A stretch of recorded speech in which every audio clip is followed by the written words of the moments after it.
Intro to the wonderful and crazy world of anime, and we're discussing episode 1 through 6 of High School of the Dead.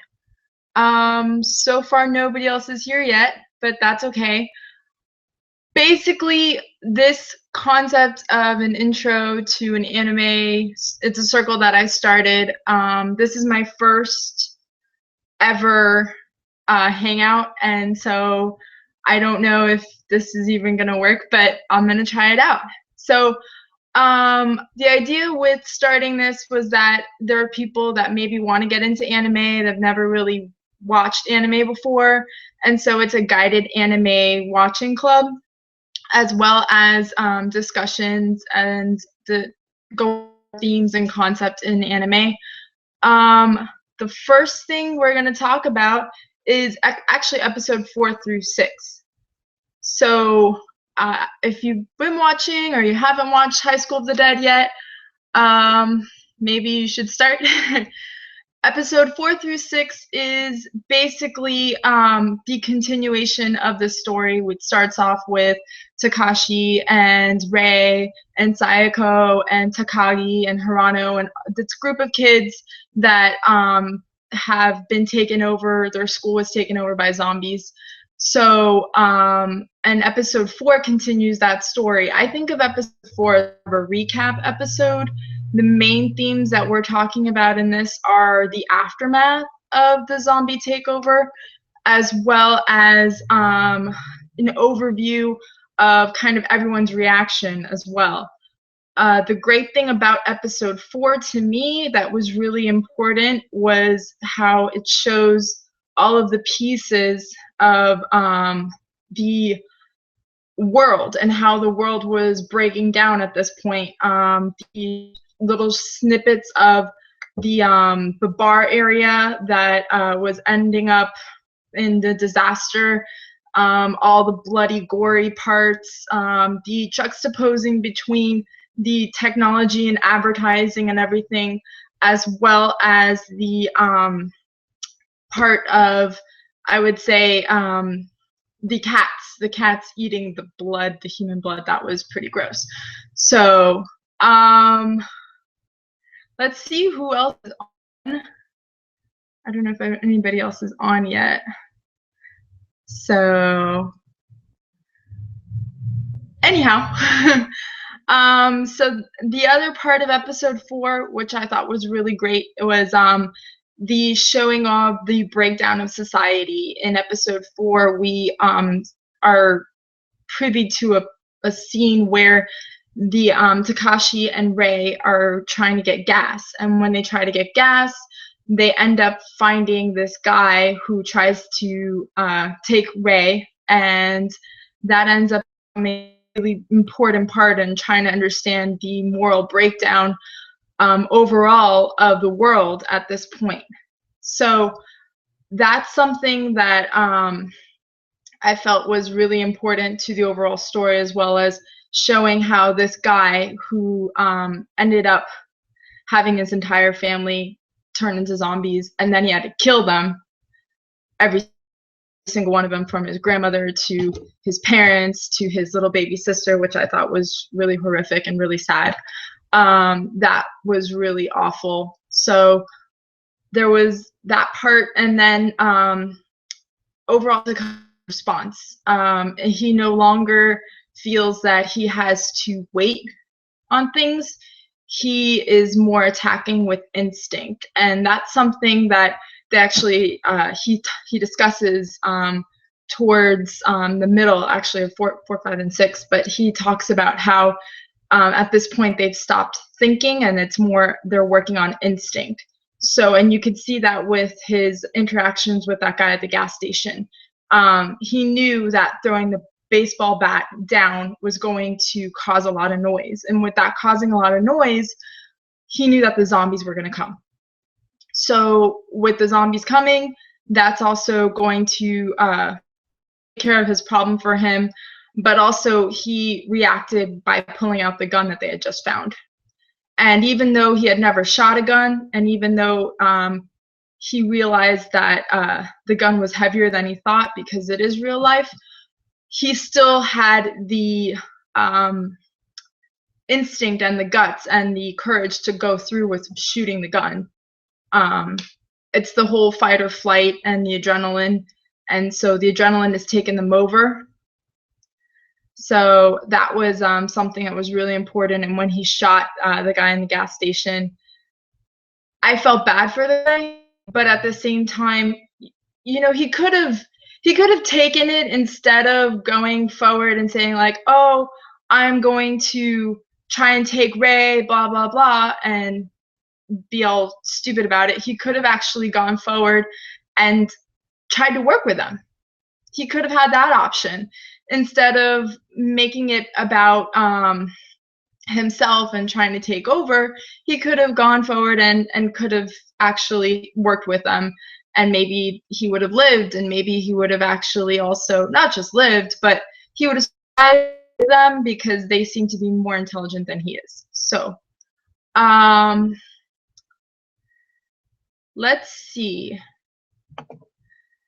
Then after all of that, in episode 4, I felt like when the plane was taking pictures, that it was really important for us to also understand the scope of the zombie pandemic, or later on they'll end up calling it killing pandemic. But that was really important to the overall story,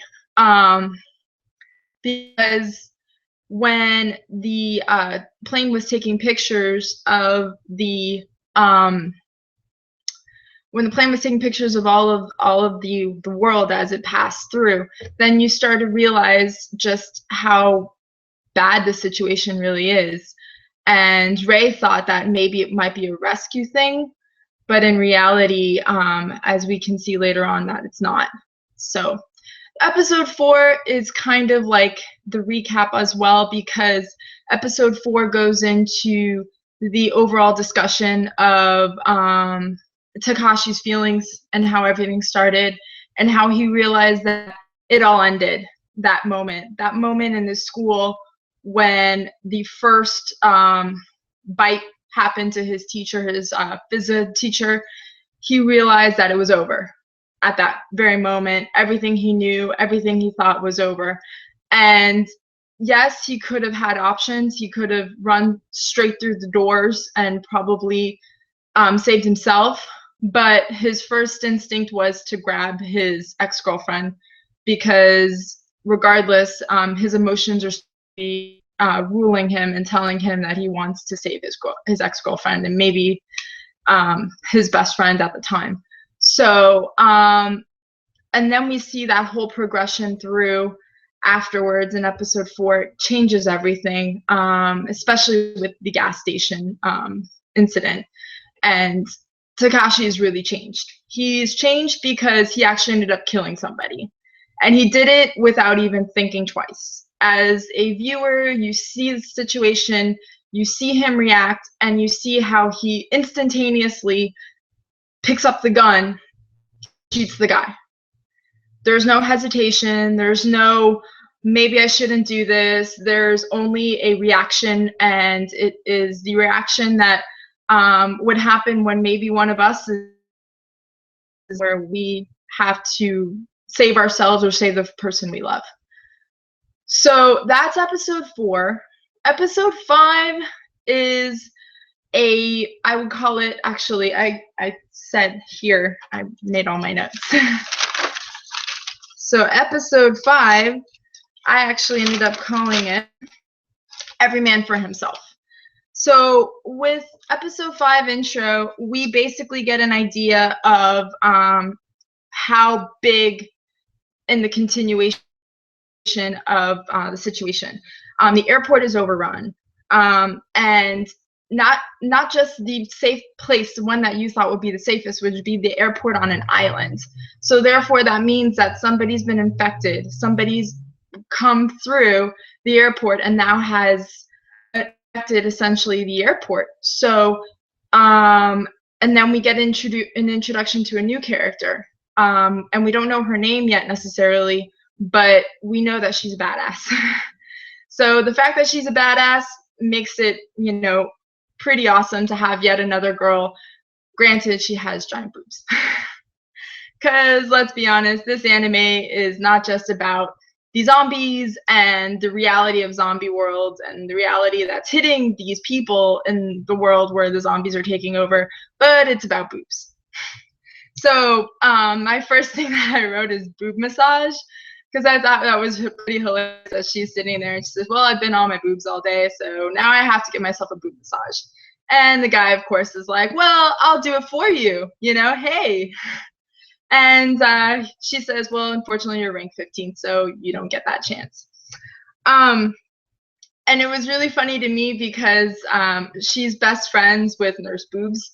So lady that's the military chick, and now she's got Nurse Boobs. So friends with boobs. That's what I said. And then after that, we've gone into Shiro. And Shiro basically continues to be a douchebag. He continues to promote his cult-like religious standing towards the situation. He takes over and he kind of thinks about it in a way that this is his opportunity to become a leader. And clearly there's some sort of background with him that affects how he thinks. But for him, he sees this as an opportunity, and the opportunity he needs in order to go forward and take over whatever small space, whatever small group that he can. And that's something else that's really crucial in episode 5 that we discuss and we find is that there's this whole idea of small and manageable groups. And so that becomes something that I actually think, I don't really watch Walking Dead, but I've heard people, you know, talking about it. Actually, I have some really, really good friends of mine, and they were telling me Walking Dead has that same emotional impact where you want to maintain small, manageable groups, and you have to think about every man for himself, but at the same time, you want to be pairing up with strong people. So it's a whole kind of contrast, as well as at the same time, it's a societal breakdown. Because initially we want to reach out for everything and we want to, you know, be nice to everyone. At least that's the way society teaches us to be. And now because of this situation, it actually doesn't work that way. So the next thing that I noticed, though, is that when Takagi's talking about escaping and how she says that the best place would be to escape on the island, to escape to an island. And so that made me think of something, because you want to be in the safest place possible. The safest place would be an island with a strong military presence. That would be initially what they would think of. I think one thing that I love about this anime personally is that it's the whole survivor and the whole survival. So I live actually in Key West. So the main thing it made me think about is, oh, that's perfect. Being in Key West, you are in a situation where all we would have to do is blow up the bridge. So blow up the bridge, then we'd be able to, you know, pretty much secure the population in the island, as well as maintain who's going in and who's going out. So, but at some point, it becomes too late to escape, and which is where the group of kids are now.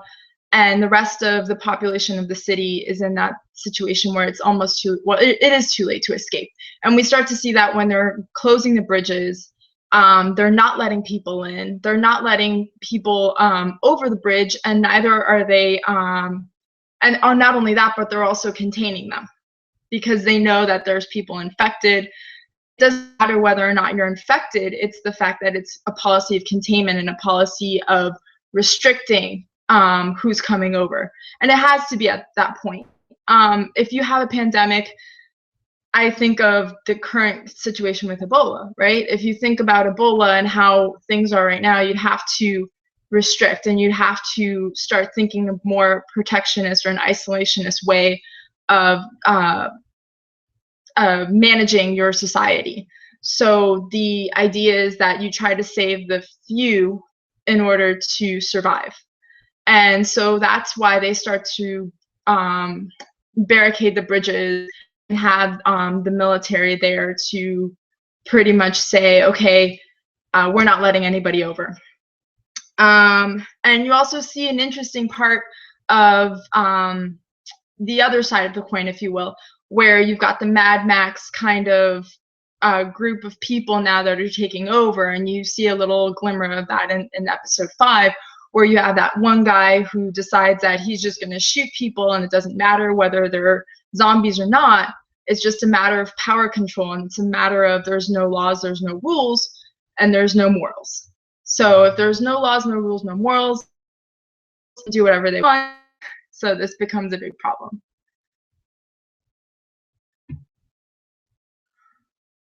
All right. And I like what Takashi says. He says that the whole world has gone crazy, and I completely agree with that. The whole world went crazy, and everybody pretty much lost it. And so now we're at this point where, you know, nobody knows what's going on, and there's no solution, and there's no beginning for this pandemic, and so we need to figure out where and what that is. And so now we're going into episode 6, I think.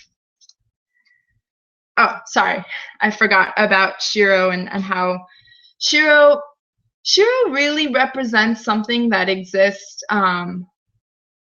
very much so. I would love to, I'm trying to figure out how to turn on my chat. I'm sorry if everybody, if you're trying to get in, this is my first Hangout, so eventually I'm going to be able to get better at this, but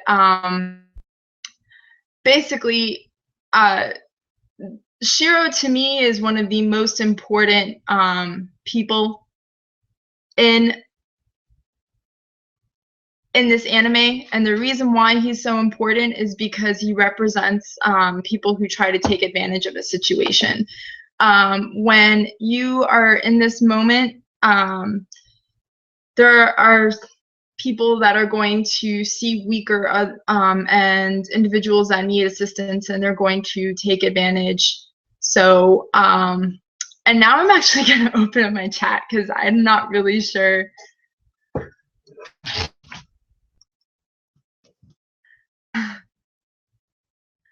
So, all right.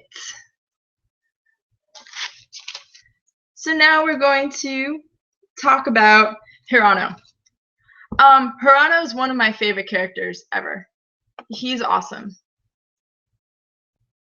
I don't even know what happened there. So Hirano's awesome. Hirano basically is the person that what happened there? What is this going on? Okay. Now there's a dot on me.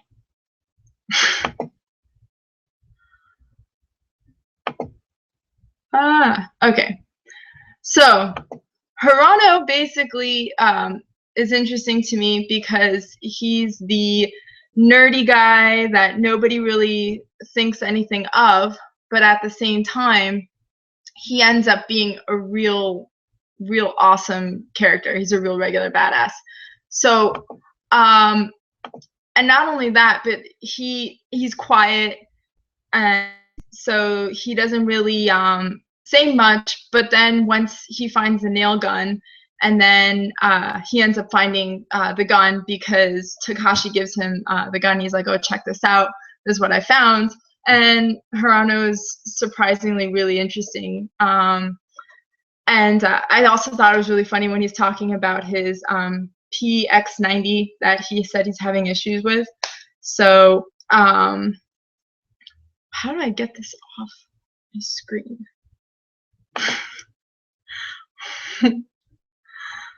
So yeah, and then there's episode 6. I think that's where I'm going with this now. There we go. Ha! Much better. Okay, so now, oh, okay. So So one thing I thought was really disgusting, and I like the way that the anime portrays Shiro. I really don't like him, especially when he was licking his tongue. Yeah, that was really disgusting. Especially when he was trying to convince Boobs, as I like to call her, to stay on the bus with them. That was, yeah, kind of gross. So, and I'm really glad that Hirano went forward and was like, you know what? No, you made fun of me my whole life, so therefore now I'm taking vengeance. And when he pulls out his gun, I actually thought he was going to say, "Vengeance is mine." So, but in reality, he just told him that there is no normal anymore, and since there is no normal, that means that he's crazy and he can do anything. He could even kill real people. So Shiro clearly took a backseat after that and realized, like, oh crap, all right, maybe I should take a break, and especially since Hirano shot a nail gun and it grazed his cheek, so that was pretty serious. So it shows just how serious Hirano was. So going from there, going into episode 6. Episode 6, I actually call this episode. I ended up calling it "Bathing Boobs and Breakdown." If you were to create a summary for it, I think that's the best way to kind of summarize episode 6. I think it's really interesting that they're calling it the killing pandemic.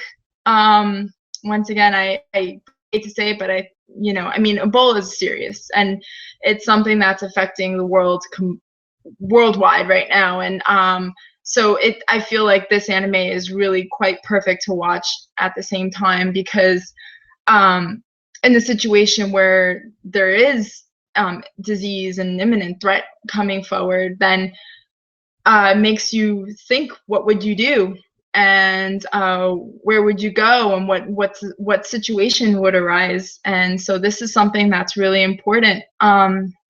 So what I thought was really interesting is in episode 6 that there's this complete juxtaposing of you've got the girls with giant boobs, like, I don't know, boobs, like porn boobs, like that's all you can think of, is just like massive porn boobs. And they're hanging out, playing in the shower. In the meantime, the news report is going on about the millions and millions of dead people and people that are being infected by this pandemic. And so that was a really interesting way to open up the episode, I thought. And so that was something to me that symbolizes kind of what the show is overall talking about, is the juxtaposing of these crazy moments and extreme, what we call an anime fan service, which is when you've got all images of boobs and ass and panty shots and all of that. So to me, that's something that can take away from the story. I think especially in episode 6, it gets a little bit redundant. I mean, come on, how many times do you have to see like giant boobs on the screen? But at the same time, it is, a anime that is meant for a certain audience group. So, it kind of fits. With episode 6, for me, one thing that was really funny is the whole Sarah Palin. When Hirano is talking, and he's talking about how all the different guns, and and then I think it's Takashi that says, "What is she, like Sarah Palin?" So I thought that was really funny. And I think it's really interesting to see, like, okay, who is this friend of hers? Like, what is it that this friend does? We don't know yet. We haven't really gotten more info about this particular character, other than the fact that she's an amazing marksman, because she was shooting at the airport there, and she's ranked really high. I think she was ranked number 5. So, and then beyond that, I also really liked when Hirano tells Takashi, and he's explaining to him about how he learned strictly from in the United States. He had a real instructor and everything, and he freaks out when Takashi takes a shotgun and he says, listen, aim even if it's unloaded, but when he does say it says when you do aim, shoot to kill. So in other words, you can't have any sort of hesitation, you can't have any sort of feeling like you're not sure for just a split second, because that's that moment that you need to be completely confident in your shot. I think that's like later on in the anime, that's something that affects Takashi, and for him to understand that concept. But the idea of shooting to kill and making sure that you know when you're going to fire, you're going to fire, and you're not going to take a second guess, and you're not going to take that extra second to doubt yourself. And they sit there and they decide to make a pact with each other that they're going to shoot each other if they get bit. That's pretty serious, you know. If you think about if you have your best friend and you tell your best friend, all right, so if you end up getting, all right, let's say Ebola. If you end up getting Ebola, and let's say it's this crazy thing that turns you into a zombie, all right? So I'm gonna kill you, you know, and if I end up getting it, then you have to kill me. So that's one of those, to me, like it was kind of like a haha moment, but it was really serious. It was much more serious than they led on to believe. And I really like the fact that they also bring up now, they shift back into the reality of the world. So you go from discussing like the group and what's going on in the dynamics there, and of course there's that whole ridiculousness where like they keep shooting to the girls in the bathtub, but whatever. Then you get into the real problem, which is where you have the police that are trying to maintain some semblance of order in the city, and the people that are at the same time trying to protest human rights. So for me, I really thought was interesting was that you're talking about two different things. You're talking about human rights, and at the same time, you're talking about survival of humanity. You kind of have to think about where's the line, you know. In this case, they knew, or they didn't know, the extent of what this disease was doing, and the fact that these people were undead, and therefore killing them is the only option that you have. At the same time, the protesters were trying to say, no, the human life is a human life.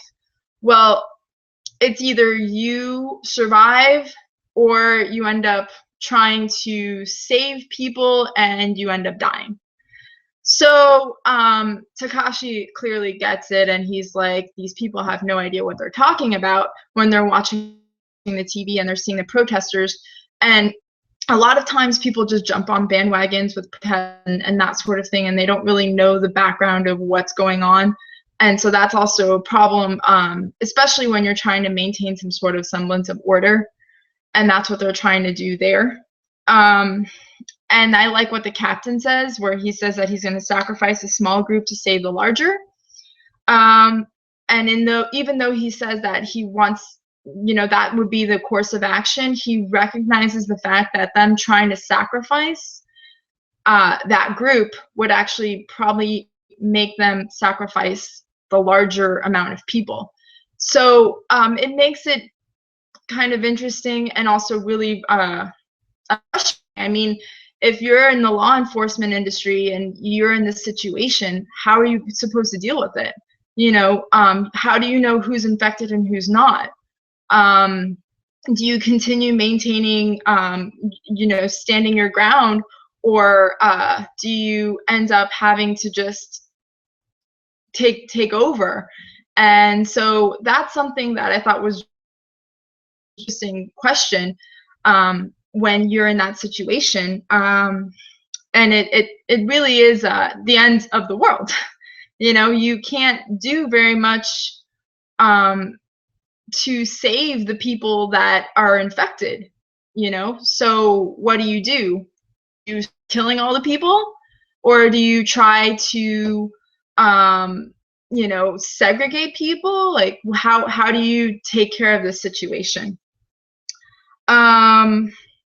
The next thing is, I actually thought that was really interesting, is that at that point the captain says to the lead protester, where he says he has the ability to do anything he wants in order to maintain order, and he ends up shooting the guy because he has to. He has no choice in the matter, and therefore he shoots him, and you can tell that he has the regret in him, and the sadness and remorse that he has to shoot him. He tried multiple times to get the guy to understand the severity of the situation. So when the shots were fired, I actually thought of the Apocalypse Now song, or the Doors song, "This Is the End, My Only Friend, the End." You know, I actually thought of that song being played as he was shot in the head, because that ends up mass panic. You know, now the people who are there think that the police are against them, and not only now they have to fear the zombies, now they have to fear the police. So that really starts to affect how the people see their world as well. You know, you stop having somebody that you can trust, and you think that you can trust the law, and now the law is against you. So that was something that is also really well illustrated in this episode. Things that I think are really ridiculous. What is up with all the nosebleeds? Like, I don't understand. I mean, I know it's a, by the way, in my, those of you in the circle for the intro to the wonderful, crazy world of anime, nosebleeds are a common thing in anime. Whenever guys see like boobs or panty shots or whatever, they get nosebleeds. Somebody can answer that. Like, is that something common in Japan? Is that something that's really like something that happens, like nosebleeds? But I thought that was really funny. And then to me, the other hilarious thing was Nurse Boobs coming up to Takashi, and Takashi going like, this would be really hot, but it's in the wrong situation. And then he ends up almost like in threesome with Ray and Nurse Boobs, and that was ridiculous. And then Sayako. Oh, Sayako. I love Sayako. Sayako's one of my favorite characters ever. She's awesome. Not only is she a badass because she like wields a sword like no other, but she's also super hot, and she has purple hair. And I wanted to, like, you know, if I could get away with purple hair, I would totally rock purple hair without having to wear a wig. That would be awesome. But I also don't wield a sword. I'd have to learn how to wield a sword. So anyhow, Sayako is awesome, and she wears this big, but she's cooking food, and that was great. Then Ray has her like serious breakdown, and she really kind of loses it, and actually all of them kind of go through this exhaustion. I mean, they've been fighting for what, days now, and nonstop. There's no moment for them to relax. There's no moment for them to feel like any sort of reprieve. So this is their first real reprieve in what, days. So you can see their exhaustion. You can see their playfulness, their giddiness is it's like an overexhaustion for them, and so that's really interesting. And with Ray and the whole Takashi banter, overall, I think so I guess I would say these are some of my predictions. I think people are gonna die, because people die when they're killed. That's from another anime.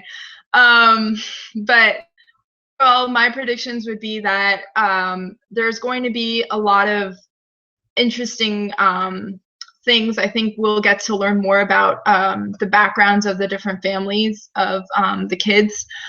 we haven't really learned much about, other than Takashi's brief moment discussing his parents and Rei's brief moment of discussing her dad.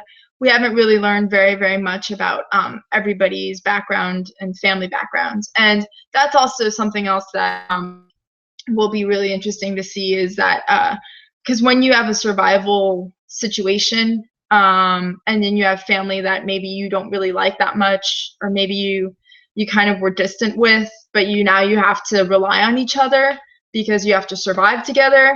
That's something that I think will be really interesting to kind of go through. I do think people will die. I don't know who. I want to say I'm putting my money on Takagi, because she talks a lot, and yes, she had that one moment, she was a badass, and she had the drill, and she's like, and she's like, you know, killing the zombie. But overall, I don't think she has a lot of strength and character, enough strength and character to survive. So that's something that I think, and just because, you know, I also think that if it's like an archetype where you've got like some sort of badass, a lot of times maybe Hirano might be the one to die too, just because Hirano, as great as he is, he can't, you know, he can't run, he's not really physical, so beyond the fact that he can shoot, if he's out of bullets, he's kind of, for lack of a better word, fucked. He's totally fucked, actually. So so those would be my predictions of, you know, who might end up kicking the bucket. I would also say I don't think that they're going to be able to, and well, I don't know if they're going to end up being able to stay in Japan at all. I think they're going to have to try to figure out a way, clearly, to get to an island. That would be the best bet. But we'd have to see what happens. My favorite character is Sayako Busujima, for sure. She's one of my favorite characters in anime in general. She's up there with Saber. But Sayako Busujima, she's awesome. She's kind of quiet, but more, she has more of a stoic personality, but she's also a girl. You know, when push comes to shove, she's still a girl. She still knows she has assets, and she still flaunts them, as we see in episode 6. So that's the thing that I think is, you know, Sayako is probably one of the best ever.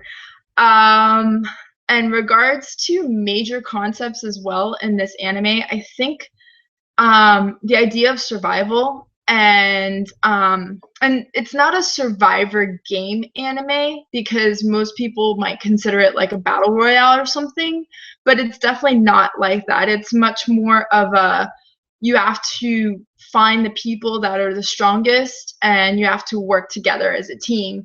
And it's a matter also of, I mean, to be cheesy about it, but friendship, you know, friendship plays a part in how you interact with your team, you know. So that's something else. And one thing that I really hope doesn't happen, because I hate not just in anime, I hate it in TV shows, I hate it in movies, like stupid romance. Let's just not have some stupid romance. Let's focus on the important thing, which the important thing right now is for them to get the hell out of there and to freaking survive. Because right now the whole world's going crazy, as Takashi says, and they can't trust anyone. All they can trust is the people that they're with. So that said, it's 4:40 and I talked a lot. I'm trying to figure out how to open up my thing for conversations. Let's see. Anybody want to come in and talk?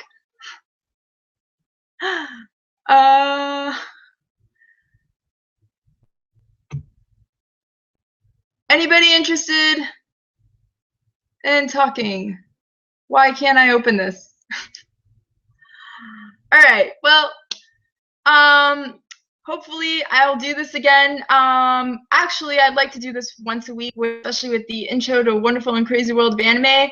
I really love you guys. John Maloney, you're awesome. You really got me to really push forward with this. Jeremy Martinez, thank you so much for you. And I know that you couldn't actually participate in the Hangout, and that's okay. This circle is a private circle right now. If somebody's interested in joining it, just send a request and I'll go from there. I hope you guys have a great day. The next Hangout that we'll do, I'm going to figure out how to use Hangouts better so that way everybody can join and you all can talk and we can have like an actual discussion instead of me talking for 40 minutes like a moron. So I was thinking we can do it again next week, and we've got to finish up High School of the Dead. Will actually be episodes 7 through 9. So this is the intro to the wonderful and crazy world of anime, first ever Hangout. Thank you guys for viewing, and see you next time.